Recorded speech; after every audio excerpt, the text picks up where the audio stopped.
I want to jump in just to say I really appreciate that point that Jase iterated that I think was from that Polyland article about how the goal doesn't have to be to reach the saturation point.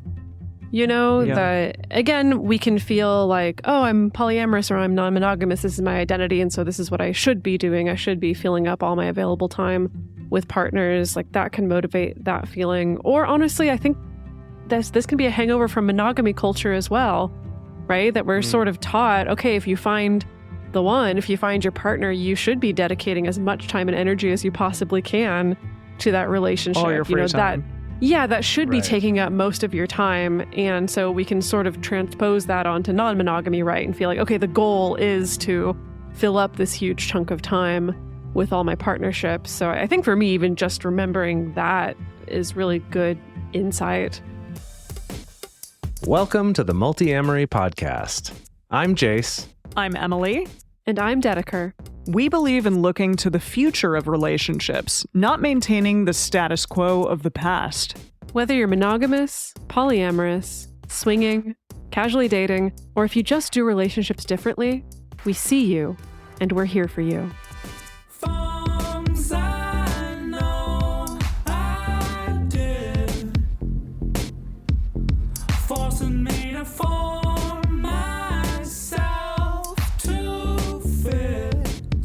On this episode of the Multiamory podcast, we're diving deep into the concept of polysaturation and exploring the limits of love, or at least our bandwidth for relationships. We're going to be discussing the factors that influence polysaturation, such as time, distance, health, and how it differs from burnout and how it's similar to burnout.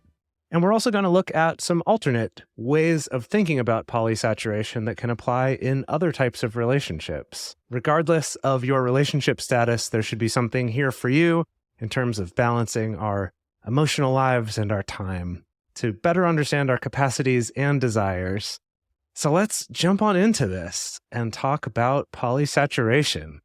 Yeah, I immediately wanted to discuss that and also kind of how when you first are starting out as polyamorous, I think there is this internal idea that you just have to go out and find all the partners you can, or at least like collect a few and kind of see how that goes.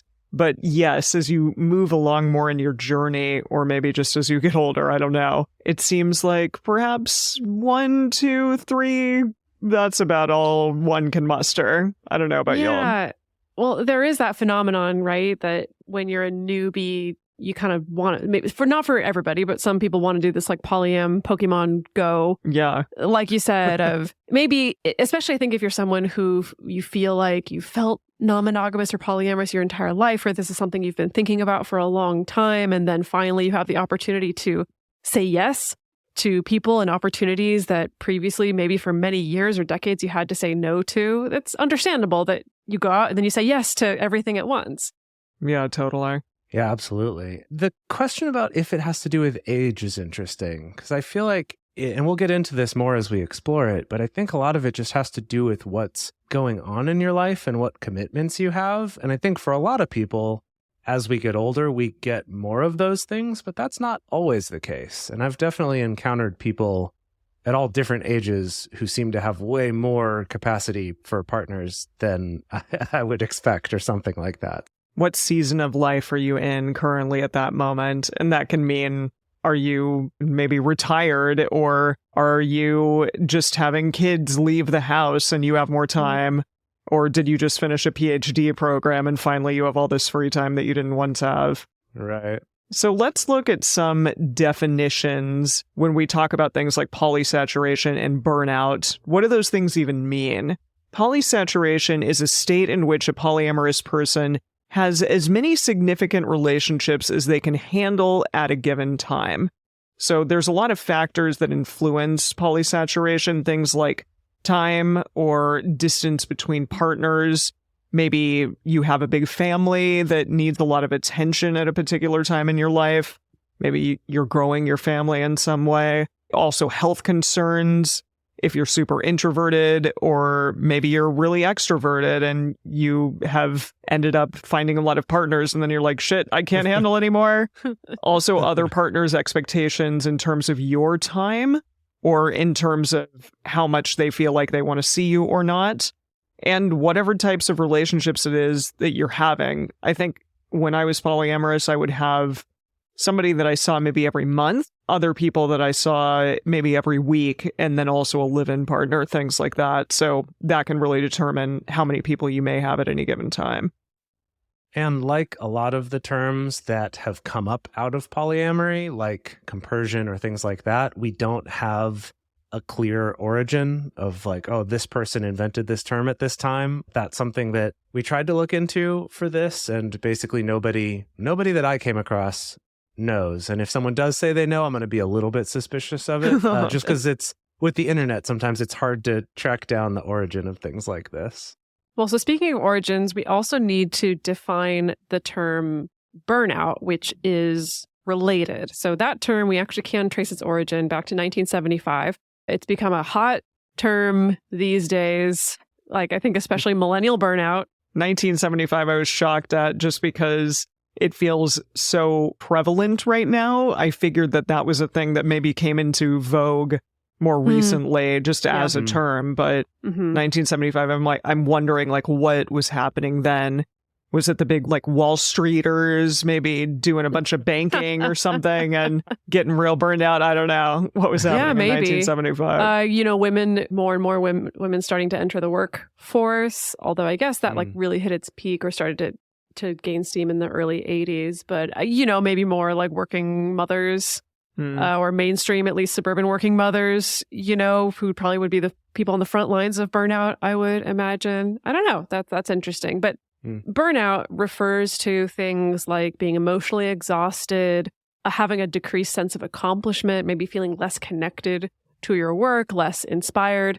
It can occur in many different aspects of life, not just work, but also family life, personal relationships. So there is a difference here in that when we talk about polysaturation, that is specific to polyamory, non-monogamy, especially regarding relationship or number of relationship capacity, while burnout is a broader term that's applicable to various life situations. So maybe we can put polysaturation under the broader umbrella term of burnout.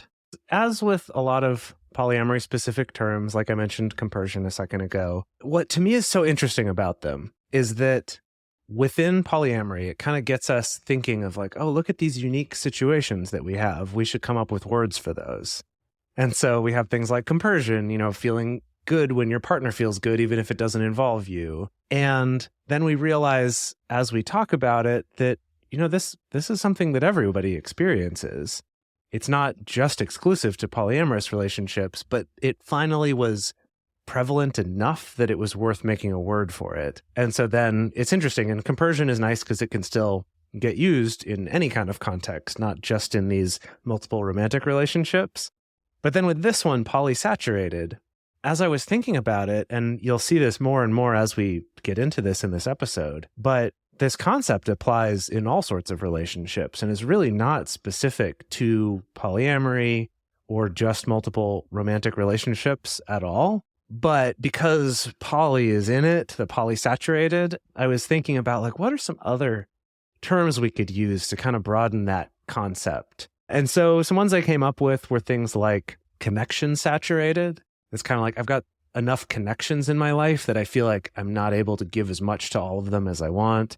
Or maybe socially saturated, kind of a similar idea, and helps clarify that concept that these aren't necessarily sexual or romantic relationships, but more it's about the social part. Or the other one that I kind of like is emotionally saturated, which the thing I like about that one is that it helps cover it's not just about social obligations, but there could be something else that's taking up a lot of my emotional energy and bandwidth.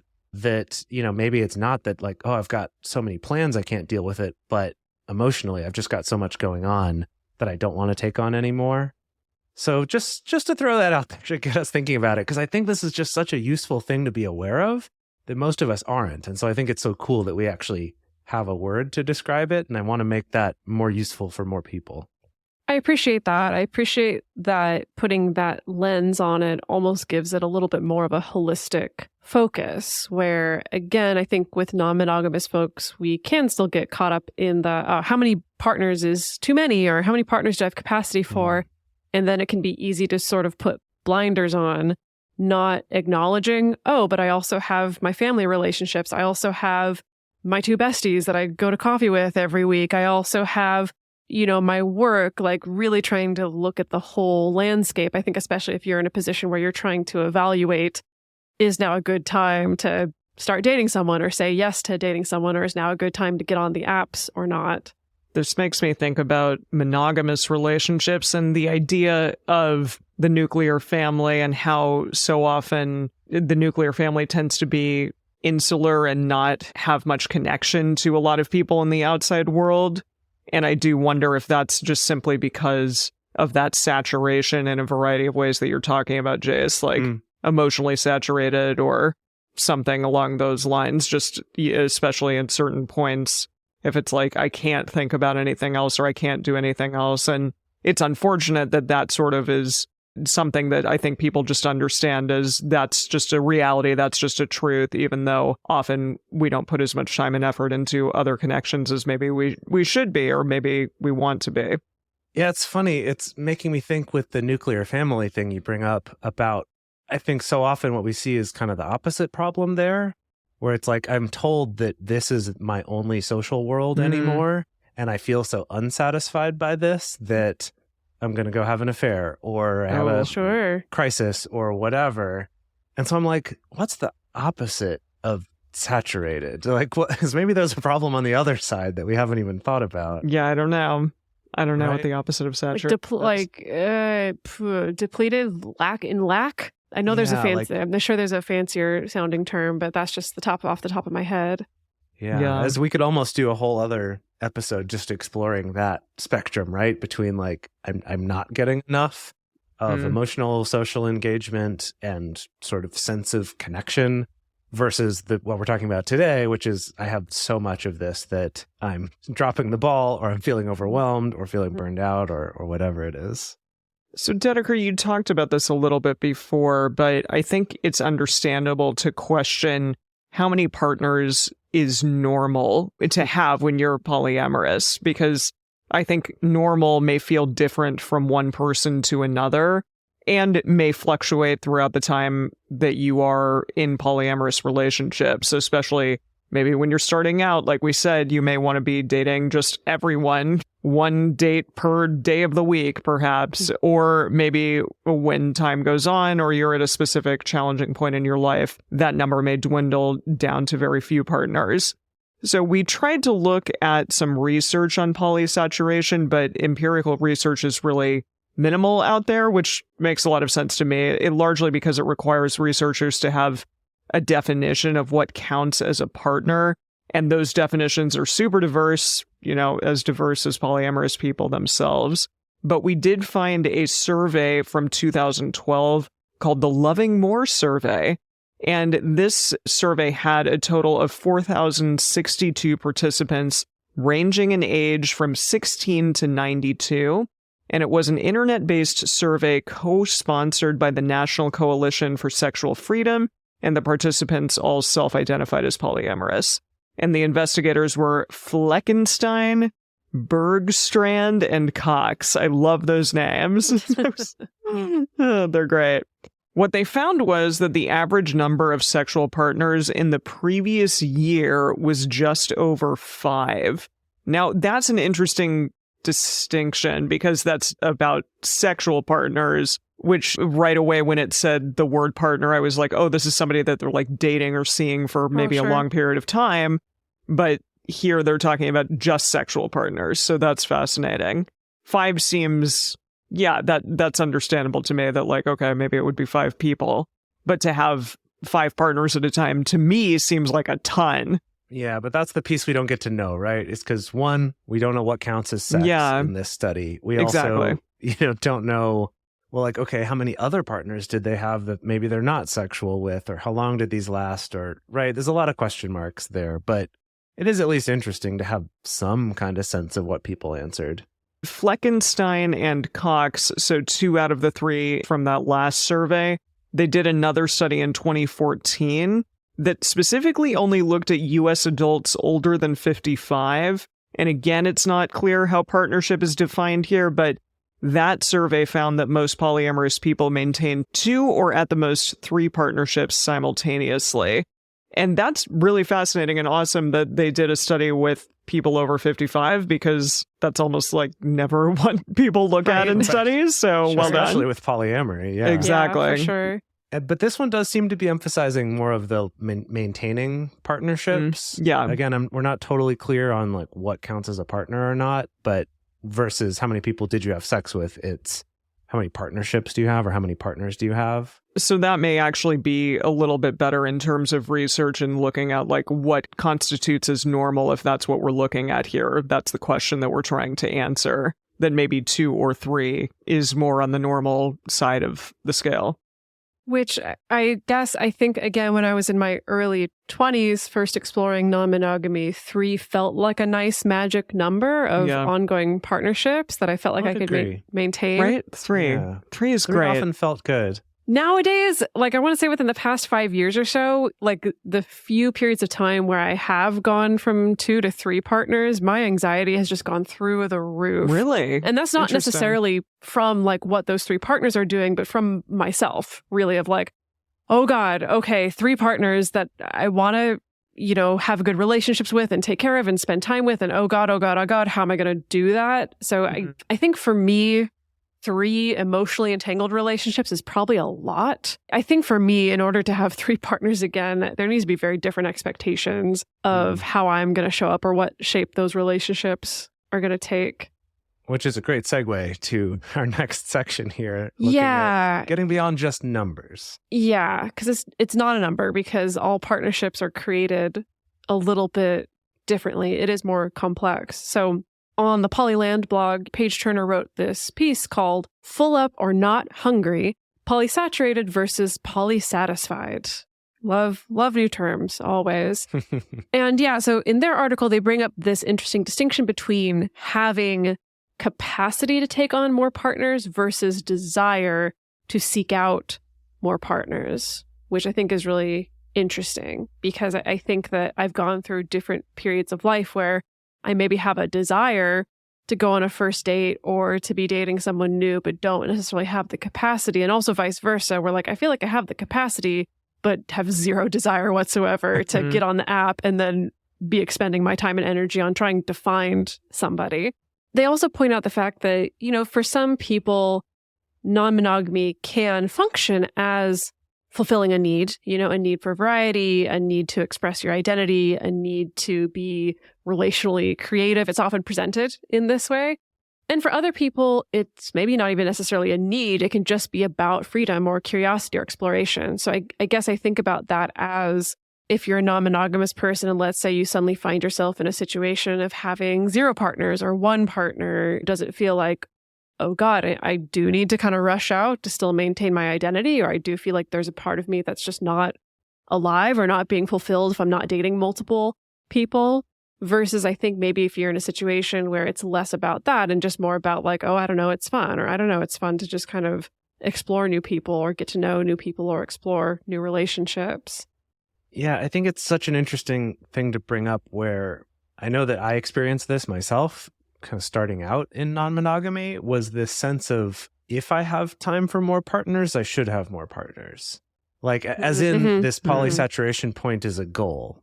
And I don't want to say it like a goal, like, oh, I'm keeping score, but more it's like, oh, well, that's what you should be doing, right? You want to be dating so that you're dating all the time and you're so fulfilled and it's so great. And now for myself over the last few years, being like, even just with 1 partner, I feel like I've got a lot going on in my life, you know, between that and my friendships and my job and this podcast and all these other things, that sort of that, okay, I want to get myself to where I'm far enough from that saturation point that then I can feel more open to finding new relationships.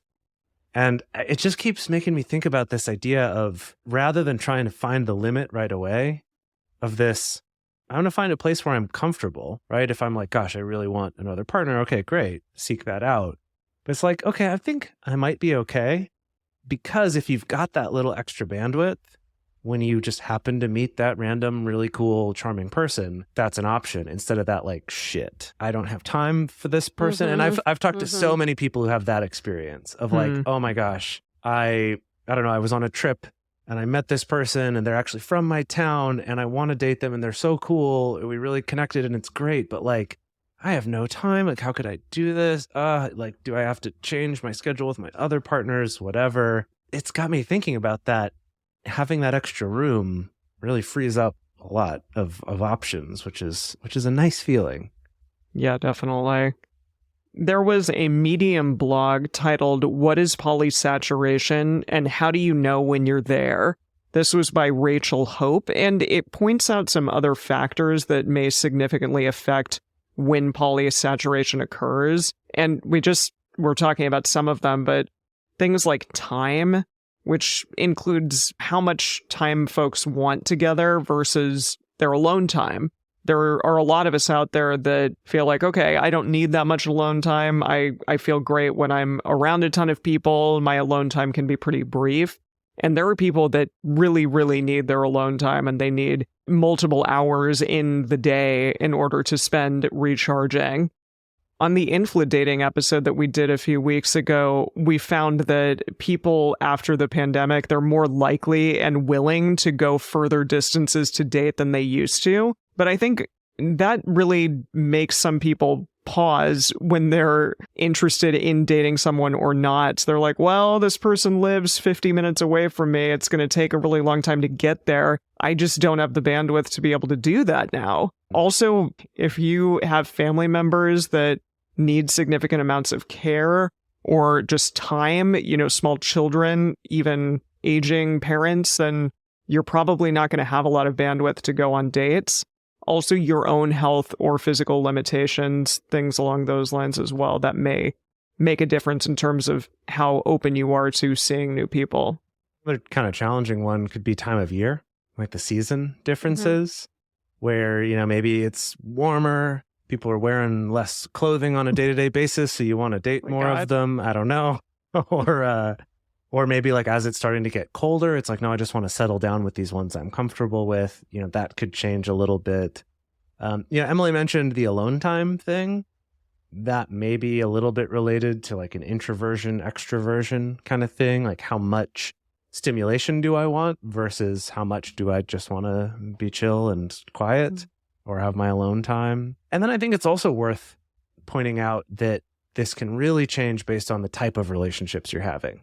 And so, Dedeker, you kind of hinted at this, where you're like, if you were going to date 3 people again, you need to reevaluate what each of those relationships looks like. And so, an example of this would be if your partner expects like a really intimate relationship where you're living together or spending a lot of time at each other's places, maybe interacting a lot with each other's partners, with your metamors, doing sort of a kitchen table, lap-sitting polyamory, then that's going to take potentially a lot more time and a lot more emotional energy, because it's not just them, but also all their other partners that you're needing to have some kind of social interaction with and use that energy.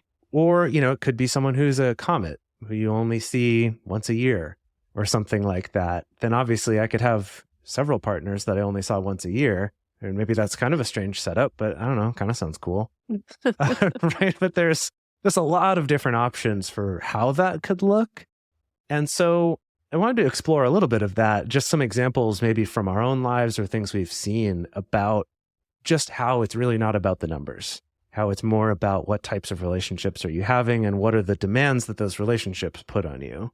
Yeah, I mean, for several years, I had 2 significant partners at once that I ended up kind of alternately cohabiting with throughout the year. And they were on opposite ends of the planet, which made things a little bit more difficult, right? So I feel like my third partner was just like airplanes at that point. Like a couple times during those years, I would kind of try to go on some dates, again, kind of with the understanding of like, I'm going to go into this and whoever I date, it's going to be pretty casual because I feel pretty saturated. And I just never really got anything to work for a long period of time as far as like even having a third more casual partner. But I mean, for many years, again, like having those kind of 2 significant partners felt pretty saturated to me, maybe satisfied, really, to be totally honest.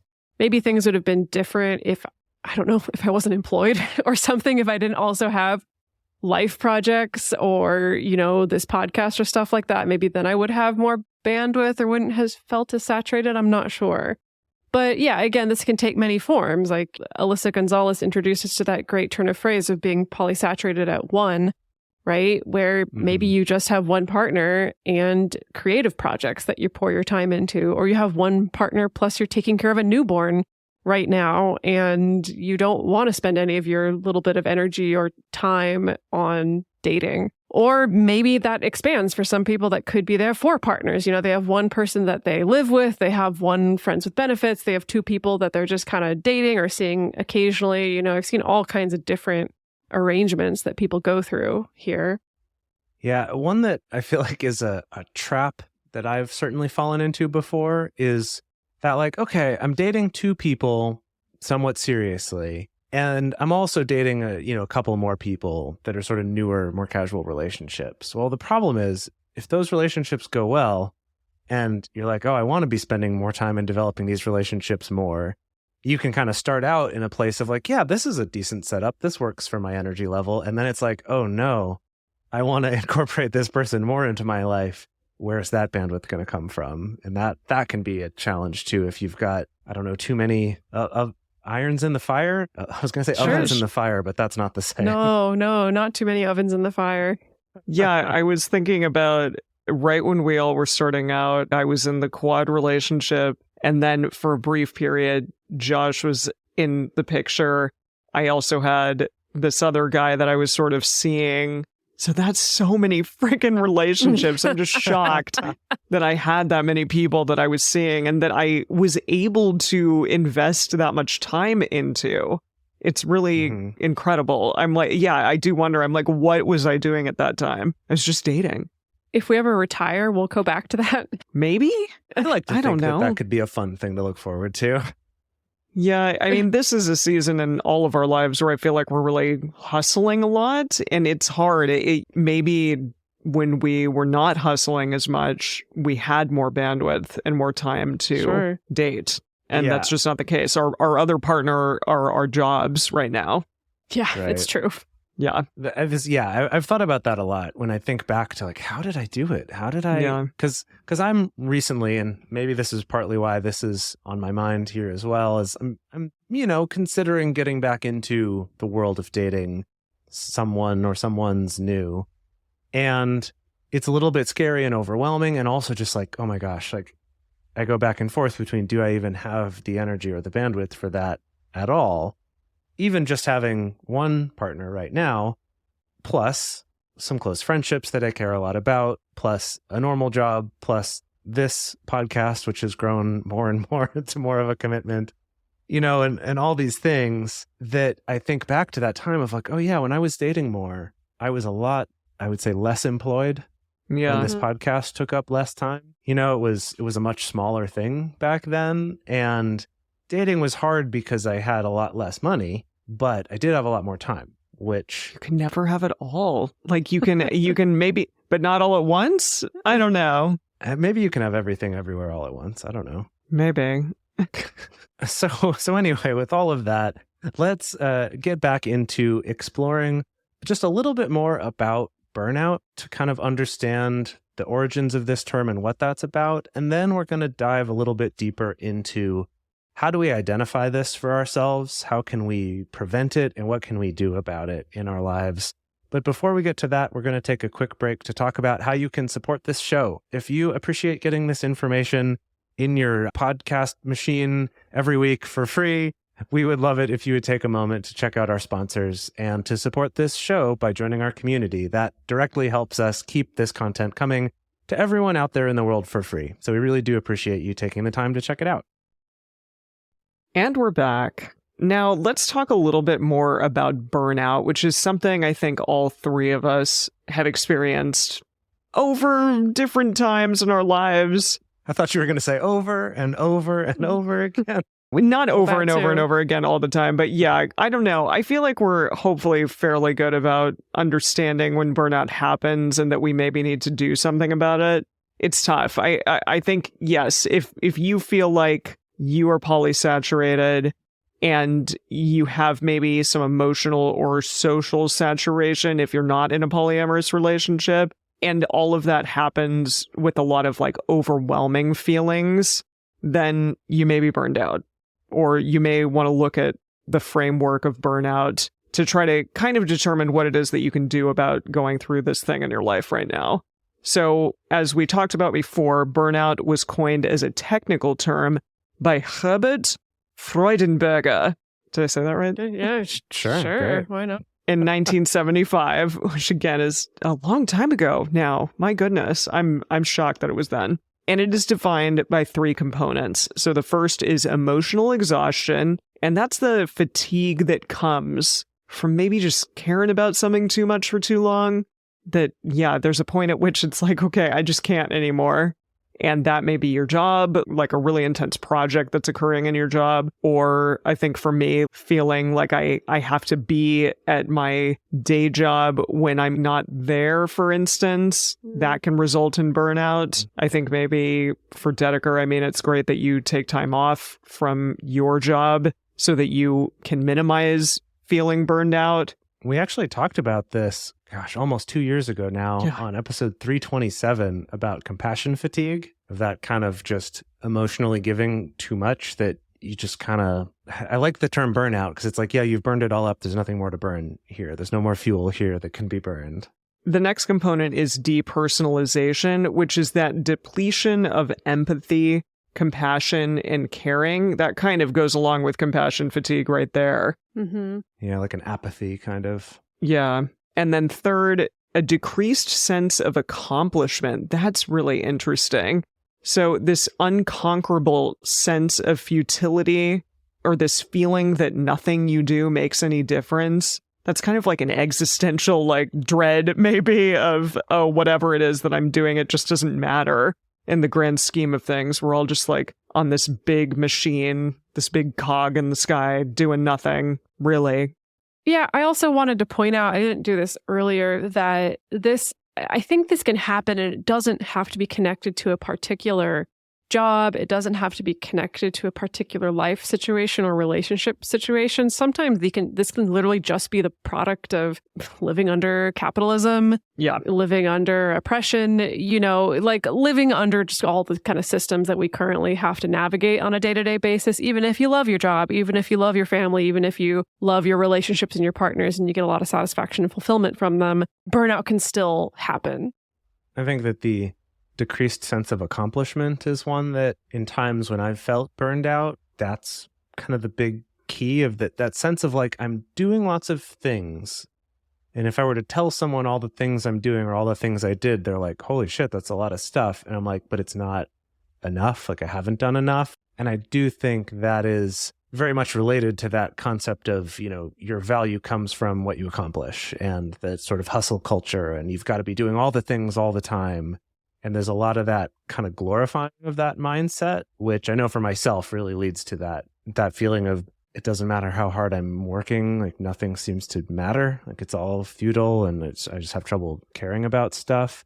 Or then I will care and the caring just makes me more upset because I don't think I'm doing enough or, kind of getting caught in that cycle. And it's interesting because I think for me, I don't tend to think about burnout exactly as related to my relationships, even though it affects everything. But I do think it's worth pointing out how there can be those similarities too, if it's just like, I'm giving so much of myself in so many relationships that I'm starting to not be able to care so much about anything or kind of feel like I'm getting fulfilled by these things, which I think can ironically lead us then to seek out more partners or more relationships to try to get that fulfillment that we're missing and can't even make the cycle worse. Yeah, I guess that's true. I think we see that with, some people that can fall into maybe like NRE chasing or novelty chasing, perhaps, where, it's if you feel like, oh, I've kind of lost that high from this person that now I've been dating for 6 months or a year or whatever. Or I feel like now this relationship takes more of my energy and I'm not getting that same NRE high back. So I got to go find that with the next person. Right. Ironically making it worse. Yes. Like just burning yourself out more. So with all of this, and I think we've been kind of teasing it, and maybe it's obvious to you when you've hit that fully burned out, social, emotional polysaturation point. But maybe you're not sure. Maybe you're like, am I at that? I don't know. How could I determine, or how can I tell earlier when this is happening if I'm on my way to this so I can avoid getting into it again? And so the place to start here is to take a moment and check in with yourself. If you've been non-monogamous for a while, you can probably think back to different points in your life when you've felt more like this or not. But to think about, first, are you feeling saturated? As in, I'm at capacity. I barely have time, or maybe I don't even have time for the relationships I have right now. I could not possibly take on any more. Or are you maybe feeling satisfied? Like that polysatisfied thing that we talked about earlier, of maybe you have some extra bandwidth, but you're kind of good, maybe that's okay. But I think identifying that can help you get more of a feel for how much more bandwidth you might have, so that you can be like, ooh, having this amount of buffer is good. This is the new goal, right? I want to have this flexibility here. And so I think it's interesting when you think back on your life, and I'm curious to hear from both of you about this too, but kind of like, what are the things that told you, shit, I'm saturated now, I've gone too far. We dug too deep. So our researcher for this episode, a real Balrog. Yeah. A real Balrog of burnout. The burnout Balrog. Ooh, No. the burnout Balrog. So our researcher for this episode, Dr. Kiana Nurse, put a note in here that for her, it's when she doesn't have any time for spontaneity, where like every hour is scheduled in an obligation to somebody. That's when she knows, like, I've done it. I've stretched myself too thin. This is too much. I'm at that saturation point. So not the satisfied point, but that fully saturated point. I think for me, a number of different symptoms will show up if I'm thinking specifically about relationship burnout. Okay, definitely like not having any alone time is definitely a part of it. If my social obligations, and I mean not just relationships with partners, but also with friends, if when I put those in the calendar, it starts to feel like an ugh. I want to cancel on this person, or I don't really want to go see this person, even if I was the one who initiated wanting to hang out or whatever. Like that's a sign. If I'm starting to do that thing where I'm staying up later and later and later because that's like my only alone time, or it's my only time to read or play video games or do any kind of unstructured leisure activity, and then that's starting to eat into my sleep, I think that's a part of it. But for me, I think what I've also learned from the past is I feel like maybe it's because of doing this show for so long, I feel like I hold myself to a very high standard of what I provide in a partnership, or what I should provide in a partnership, or how much I should communicate, or how much I should be attending to a relationship. And so I think I just kind of feel it in my gut that if I've taken on a number of partners and I'm just have that anxious feeling, I think that's how I know. I really think this oversaturation stuff can apply to so many areas of our life, because for me, sometimes it includes not just my commitments to people, but my commitments to stuff that I'm doing, or jobs that I'm doing, or whatever. And again, we have to do those things often because they're making us money and we're in this capitalist machine and all of that. But if you are truly taking on too much, you can start to feel that. And if it feels like a resentment, that's what happens to me. Like a resentment of the world, or a resentment of like people that aren't having to work as hard as you, or a lot of feeling sorry for myself, things like that. Like all of those types of little feelings internally are clues for me that, hey, you need to change something here. Not just the world at large is out to get you, or you're working too hard or whatever, but maybe you've taken on too much. And I think that that's a good distinction right there to kind of look internally and figure out what it is that needs to be changed, because we really can't do everything all the time. And maybe sometimes we take on way too much that we just simply can't handle at any given point. I know that I do. So I think, yeah, those are good ways to kind of look out for that. Yeah, something that just occurred to me while both of you were talking that happened to me more, again, years ago when I was doing a lot more dating, is when I find myself trying to focus on how to make my dating more efficient somehow. Interesting. That it's that kind of like, okay, can I arrange it to hang out with both of these people or these three people at the same time, so it's not going to take as much of my time? Or, how can it's like trying to figure out like, what are the hacks I can do to make this more manageable? And it's funny, that never even occurred to me till just now, thinking back on this and going, yeah, that's a pretty clear indication of that this is too much if I'm trying to figure out how I can make it more efficient. Because it is sort of like you said, Dedeker, of that feeling of like, okay, gosh, okay, when can I fit this in? Yeah. And that's not a feeling I want to have about dates or hanging out with partners. I want to be excited about that, or at least like comfortable and like, oh yeah, that's going to be nice. And I've definitely been at times where that's not how it feels because there's just too much going on. So what can we do about polysaturation? Is there anything to be done here? How do we avoid this burnout, this polysaturation, or how do we recover from it if we're a part of it and if we're in the thick of it currently? Well, I want to jump in just to say I really appreciate that point that Jase iterated that I think was from that Polyland article about how the goal doesn't have to be to reach the saturation point. That, again, we can feel like, oh, I'm polyamorous or I'm non-monogamous. This is my identity. And so this is what I should be doing. I should be filling up all my available time with partners. Like that can motivate that feeling. Or honestly, I think this can be a hangover from monogamy culture as well, right? That we're sort of taught, okay, if you find the one, if you find your partner, you should be dedicating as much time and energy as you possibly can to that relationship. All your free time. That should be taking up most of your time. And so we can sort of transpose that onto non-monogamy, right? And feel like, okay, the goal is to fill up this huge chunk of time with all my partnerships. So I think for me, even just remembering that is really good insight. We talked about this last week. Boundaries, a big one. Wow. And those are really internal boundaries for yourself, in my opinion. Not, again, anything that you're placing on anyone.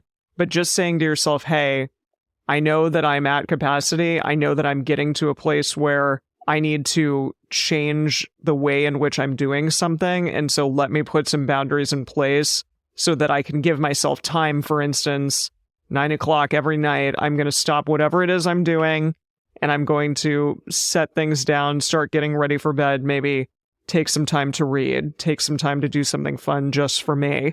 Yeah, I love that Kiana put this in here where she's the one who mentioned, boundaries is a way. And what I like about it is I think it's actually a really good example and one that maybe we could use more often when talking about boundaries and how, we always present them as there's something that you do for yourself and by yourself. It's completely enforced by yourself and it's to protect yourself and protect your well-being.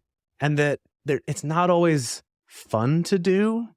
And I think this is such an interesting example of that, where it's, okay, maybe I've learned this about myself, or I realize like, gosh, I can really overcommit myself. And so even though I want to date this new person, or even though I want to kind of get that dopamine hit of going on a first date and meeting someone new, maybe my boundary for myself is I'm at capacity right now. I know even though that might be fun, I'm going to get myself into this situation that's going to be not fun for longer than it was fun, So I think that's such a good example of how it's like, yeah, boundaries aren't always fun, but they can really be so important and help avoid unhealthy situations. So I really like that Kiana put that in here. So along with that, scheduling intentional quality time for yourself so that you have time to deal with your stress about whatever it is that you're stressed about. It could be your job. It could be too many partners. It could just be, wow, like I'm at a really challenging point in my career, in my life. So much is going on. Right now, so much is going on for us, and I think we're feeling this over and over again. I think just also this scheduling quality time for yourself just in general. Yeah. Even besides dealing with any particular stress, it's just, I know for myself, and I think we actually talked about this way back, like within the first couple years of doing this podcast, of this idea of like scheduling one night a week that's your date with yourself, that to kind of put that buffer in place so that it's not just like any free time I have, some partner's going to claim it, but kind of this like, no, I've got at least this little bit of protected time every week that's just for me. I think that sounds great. I definitely don't do great. that. Yeah, I'm like a week, maybe like once a month. But yeah, that's lovely. So Emily and Amelia Nagoski wrote a book called Burnout, The Secret to Unlocking the Stress Cycle. And they talk about this thing, completing the cycle. So dealing with the stress, whatever it is that stress is in your life, even if the stressor has left you or ended. And they say deal with the stress so that you can be well enough to deal with the stressor. So if that stressor maybe comes back eventually at a different time in your life, you can deal with that stress that keeps happening to you and happening to your body so that you'll be better equipped for the future. Yeah, and they make this interesting distinction about highlighting this difference between stress, which is the feeling you have, your body's response, and then the stressor, which is the thing causing that, the thing that's affecting that. And, that could be a relationship, it could be your job, could be a lack of sleep. There's any number of things that this could be. It could be health problems, all sorts of different things. But the idea that there's the stress, which is the thing you're experiencing, and the stressor, and that dealing with the two of those are kind of separate from each other. That they point out that even if you were to get rid of the stressor, like maybe this was a shitty relationship and I've broken up with it, that doesn't necessarily mean my stress is gone. You still have to process that too. Or in that quote that Emily just read, deal with the stress so you can be well enough to deal with the stressor. It's maybe because I'm feeling so stressed, I'm unable to do these healthy coping mechanisms to deal with how much my job is asking of me, or how much my family needs from me, or whatever it is. And so by finding ways to handle my stress, I can then better manage that stressor to then help me have less stress. So I just think that's a really interesting distinction that they make, and definitely something worth thinking about. So to give an example of what we mean here is when a stressor happens, your body's stress response is all those hormones that are happening, right? It's endorphins, it's epinephrine that's pumping, all of this extra stuff into your heart and your muscles. You become less sensitive to pain. Your palms maybe get sweaty, your mouth gets dry, all these things that are part of this stress response that might save your life if you're being hunted by a bear or something like that.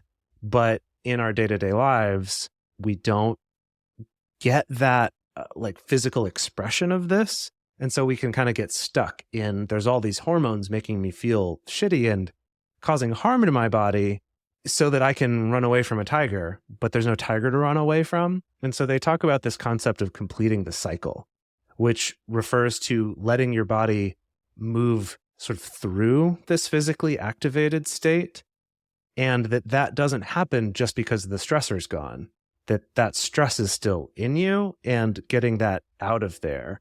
And so, they talk about this is especially true if there's a chronic stressor in our lives, activating this over and over and over again. It's much easier to get then stuck in that physical, physiological, neurological state of stress. Or it could be that there are things preventing you from expressing the stress that you're feeling. Like maybe it's not socially appropriate to yell and scream and push things over or something like that.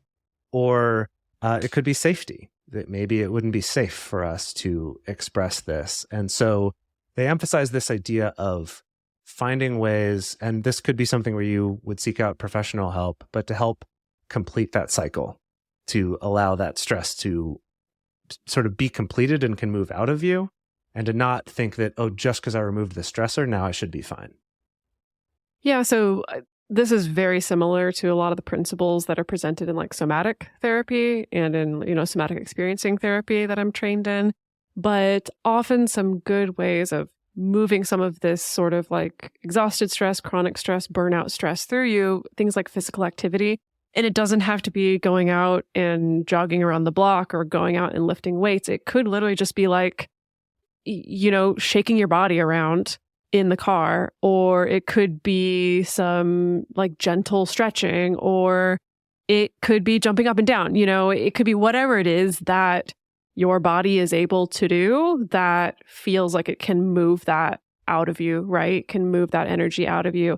It could be paying attention to your breathing, being really intentional about very slow, deep breathing, especially really slowing down the out breath.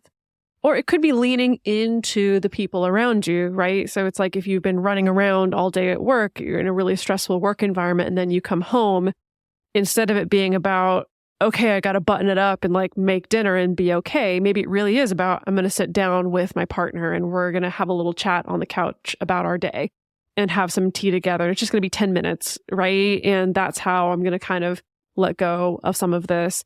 It could be crying if you want to cry, like honestly, most of the time, I think it's better to cry rather than just trying to hold back crying. And again, it doesn't have to be big and dramatic and in front of a bunch of people. It can be, quietly in the closet by yourself. In the if you want walk-in to. at work. Oh, That's a good one. Yeah. That's a good one. That's a good Done one. that Usually the floor before. of the kitchen. Floor of the kitchen's a good spot for me. Oh, God, yeah. Just like laying it all out there to y'all out there.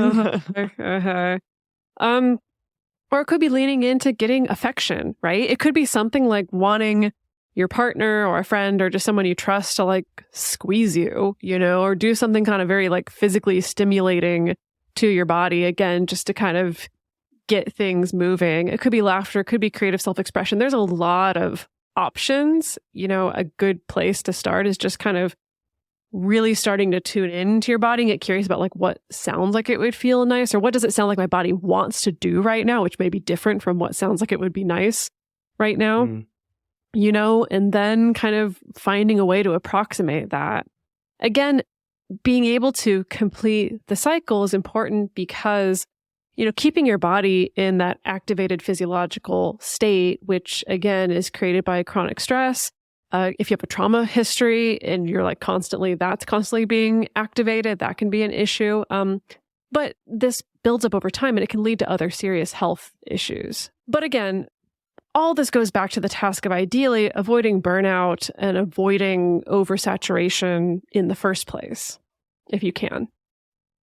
So if you are saturated or you feel like you're approaching saturation in your life, just try to be honest with everyone, the people that are closest to you, and explain that feeling to them. Explain that maybe you'll be making some changes in the future or very soon to try to help with that saturation, to try to help ease those feelings. And I think if they care about you, they're hopefully going to understand your need to take care of yourself in that moment. And this also goes with new partners who may not know you as well, who may be a little bit more, I thought we just got into a relationship and it sounds like maybe you're pumping the brakes a little bit here. You may be really excited about that new connection and tell them that, but perhaps you're at a period of time where you need to only see them twice a month or once a month just because you've got a lot going on right now. I think it's good to manage expectations early on so that people aren't upset, when they realize, oh shit, this person isn't going to be as available as I thought that they were going to be. This is a trap I've fallen into a lot of times. I was in the thinking of you. Yeah. Where it would often be, there was some circumstance in my life that put more free time on my plate. Like when I was going from gig to gig, it would be that time in between jobs, right? Where it's like, gosh, I've got all this extra free time. I'm going to start dating. And maybe if I start dating someone new during this time, I'm like, yeah, I'm available. Come over every night. We're going to hang out all the time. It's going to be great. And then there's that thing of like, shoot, how do I maintain this now? Right? Or, oh, okay, now my other partner who was on a trip, now they're back. And now suddenly I've got less time for this new person.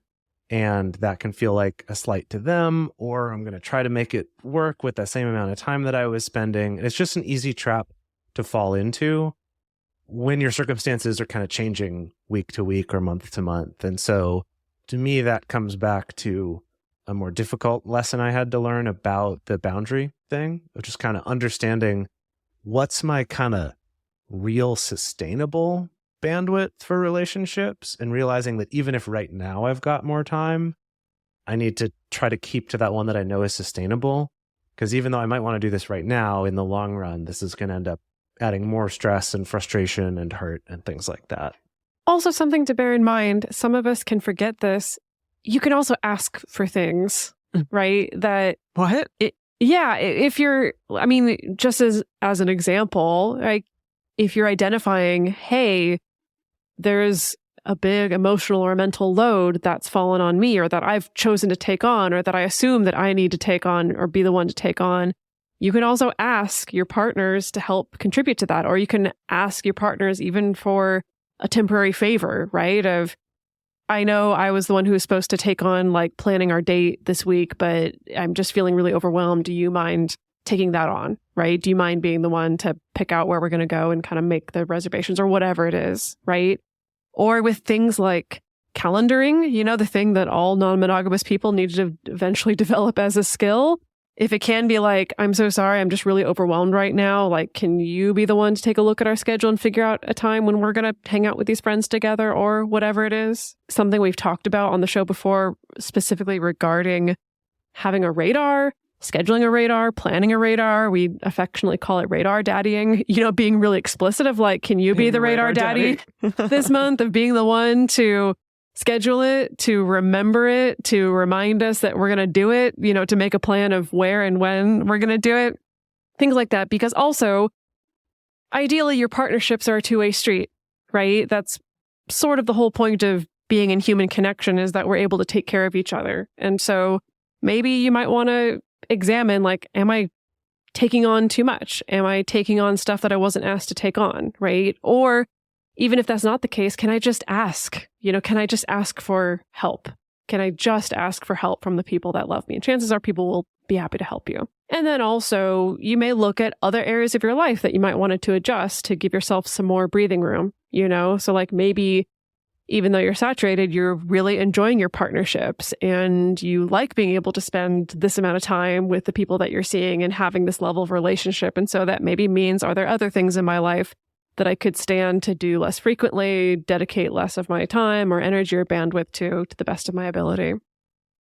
Yeah, that one's such a challenge for me. If it's like I'm taking on too many projects of that, is there one of these that I could say, okay, I'm going to put this down for a while and maybe resume this in the future? And that's a tough balance, right? Like you don't want to just like abandon all of your personal pursuits just for the sake of maintaining a ton of relationships.